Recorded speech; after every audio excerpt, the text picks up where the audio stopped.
The CEO's daughter tried to run from her bodyguard, but what he did next changed everything.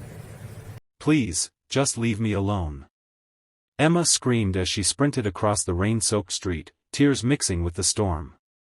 Her heart pounded like a drum as the cold wind lashed against her face, but she didn't care. Every drop of rain that hit her skin felt like another reminder of the pain she carried, the loss, the loneliness, the anger that had been burning inside her for years. Behind her, Liam's heavy footsteps echoed through the empty street. He wasn't chasing her because of duty, not because her father paid him to. He was chasing her because he cared, because deep down, he couldn't watch her destroy herself. "Emma, stop. Please," he shouted, his voice breaking through the storm. But Emma didn't stop. She couldn't. Ever since her mother's death, her world had felt like it was falling apart. Her father had buried himself in business meetings, in success, in everything except his daughter. He had hired Liam to keep her safe, to watch her every move, to control her life. And to Emma, that was just another form of prison. Every time she saw Liam standing by the door, silent and calm, she saw her father's shadow, cold, distant, untouchable. She hated it. She hated him. And in that moment, she hated herself for still wanting love she thought she no longer deserved. She turned the corner, her shoes slipping against the wet pavement, and stumbled into the main road. Bright headlights cut through the darkness like knives. The sound of screeching tires filled the air. Time slowed. For a second, she froze, caught between fear and regret. Then, out of nowhere, strong arms slammed into her, pushing her to the side. The impact threw her onto the sidewalk, her body scraping against the ground. A loud crash followed. When she lifted her head, the sight made her blood run cold. Liam was lying in the middle of the street, motionless, rain pouring over him. The car had stopped just a few feet away, the driver shouting for help. Emma's world spun. She crawled toward him, her trembling hands pressing against his chest, trying to stop the bleeding. "No, no, no, please. Liam, stay with me," she cried, her voice breaking with desperation. His eyes fluttered open, the faintest smile forming on his lips even as pain rippled through his body. Why would you save me?" she whispered through sobs. For a moment, he didn't answer. His hand, cold and shaking, reached for hers. "Because your father," he breathed weakly, "asked me to protect what he loves most." Those words shattered something deep inside her. For years, she believed her father didn't care, that he had replaced her love with wealth, power, and distance. But now, lying in the street with Liam bleeding before her, she realized how wrong she'd been. The man she thought was just a bodyguard had risked everything for her, not because of money, not because of orders, but because he understood love in its purest, most painful form. Her tears mixed with the rain as she begged for help, her voice trembling, her heart breaking in ways she never knew possible. Paramedics arrived within minutes, pulling Liam onto a stretcher, their voices sharp and hurried. Emma sat in the ambulance beside him, gripping his hand tightly, whispering prayers she hadn't said since her mother died. Every bump on the road made her flinch, every beep of the machine made her heart ache. She couldn't lose him, not another person who cared, not another reminder of what love could have been. At the hospital, time blurred into a haze of white walls, doctors' voices, and sleepless nights. Emma stayed by his side, refusing to leave, her father arriving hours later, pale and speechless. For the first time in years, she saw fear in his eyes, the fear of losing someone he trusted, someone who had been like family. He placed a hand on Emma's shoulder, his voice soft and trembling. "He saved you, didn't he?" Emma nodded, tears streaming down her face. "He said you told him to protect what you love most." Her father's eyes filled with emotion, something she hadn't seen in so long. "I did," he whispered, his voice cracking. "I just never realized I needed to protect you from my own distance." As days passed, Liam's condition slowly improved. Emma never left his side. She brought him water, talked to him even when he couldn't respond, and for the first time, she opened up, about her mother, her pain, her anger, and her loneliness. She told him how lost she felt living in a mansion that felt like a cage, surrounded by people but never feeling seen. And when Liam finally woke, his first words weren't about himself. "You don't have to run anymore, Emma," he said softly, his voice weak but filled with warmth. "Sometimes the things we think are walls, are just people trying to keep us safe until we're ready to walk again." Those words stayed with her. The girl who once screamed at the world now sat quietly beside her father and Liam, sharing silent dinners, mending broken bonds one small moment at a time. The house didn't feel so cold anymore. Her father began taking breaks from his meetings, learning to listen instead of command, to hold her hand instead of giving her orders. Liam recovered slowly, becoming more than just a bodyguard, a friend, a reminder that love isn't always spoken, sometimes it's shown through sacrifice. One evening, as the sun set outside the hospital window, Emma turned to Liam and smiled faintly.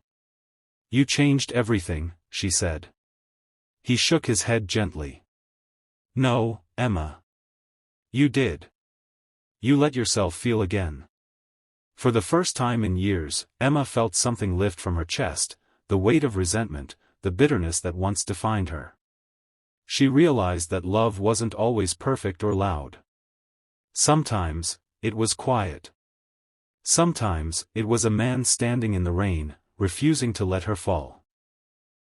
And sometimes, it was a father's love, hidden beneath pride and fear, waiting to be seen again. That night, when she went home, she walked into her father's office. He looked up, surprised. Without a word, she crossed the room and hugged him tightly. At first, he froze, then slowly, he wrapped his arms around her, holding her like he hadn't in years. No apologies, no explanations, just tears and forgiveness. The storm outside had passed, but inside, something new had begun, a fragile peace built on love, loss, and the quiet redemption of two broken hearts finally finding their way back to each other. Days later, Emma sat silently beside Liam's hospital bed, her hands folded tightly in her lap as the sound of machines filled the room. Every beep reminded her of the moment she thought she had lost him, of the way his body had gone still in her arms, of the blood that stained her fingers when he pushed her out of harm's way.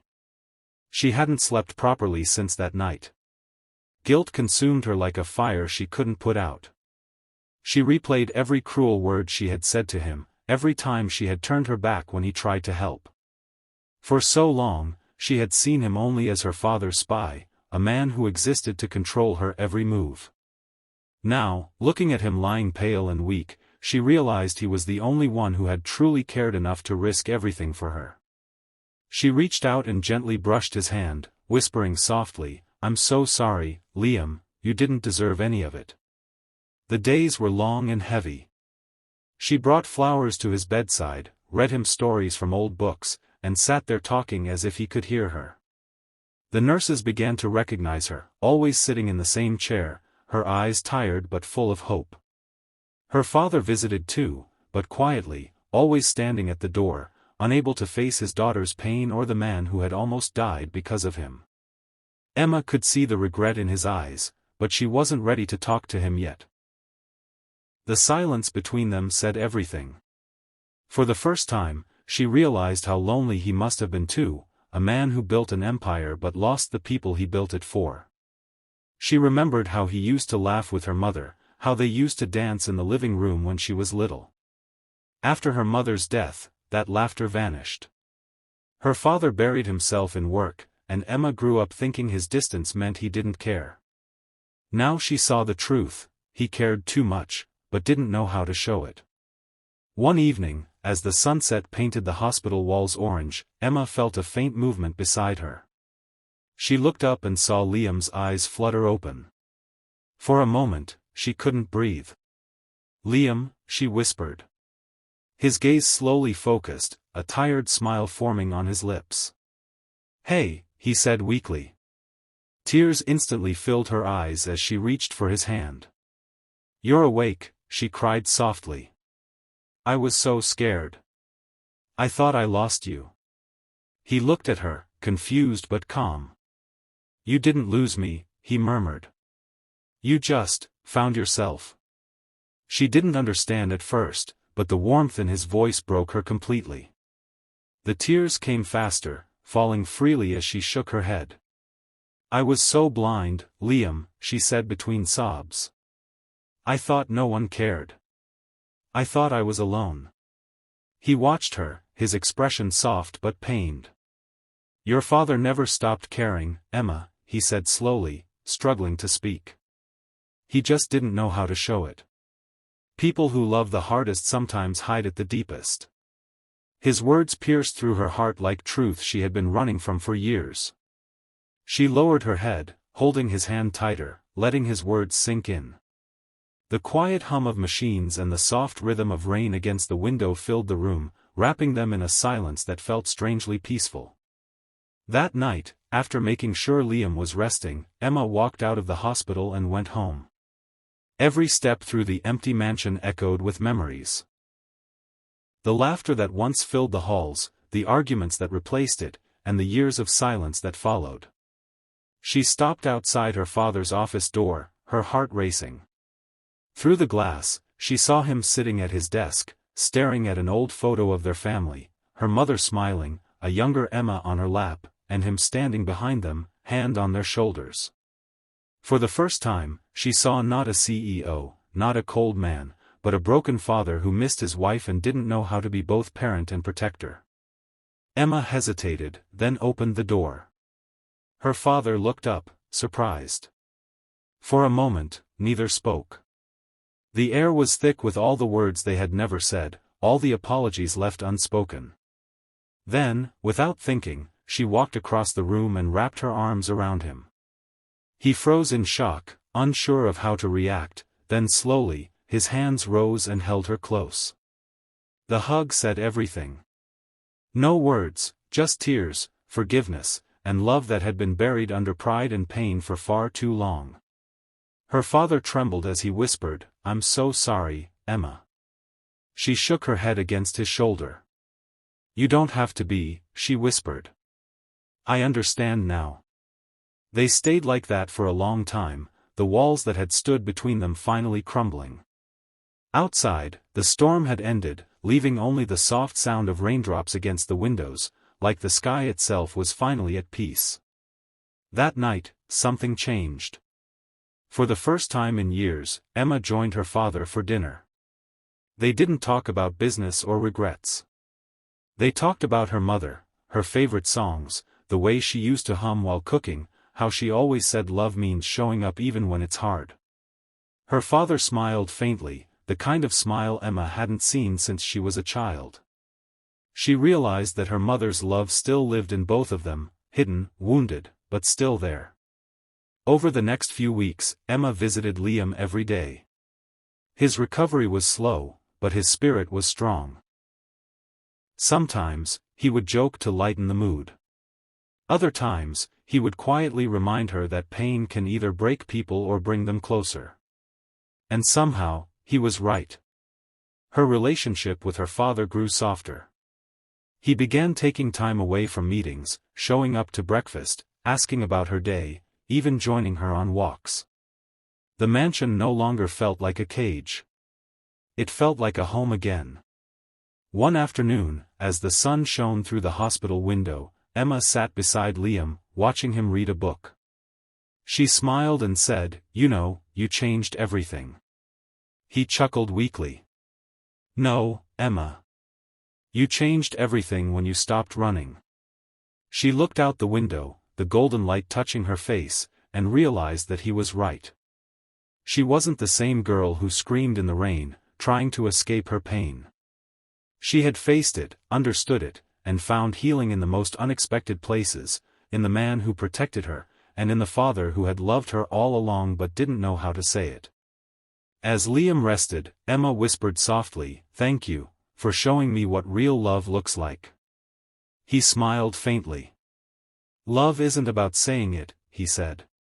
"It's about proving it when it matters most." Those words stayed with her forever. That night, as Emma returned home, she looked at her father sitting in the living room, waiting for her. She smiled and sat beside him. No words were needed anymore.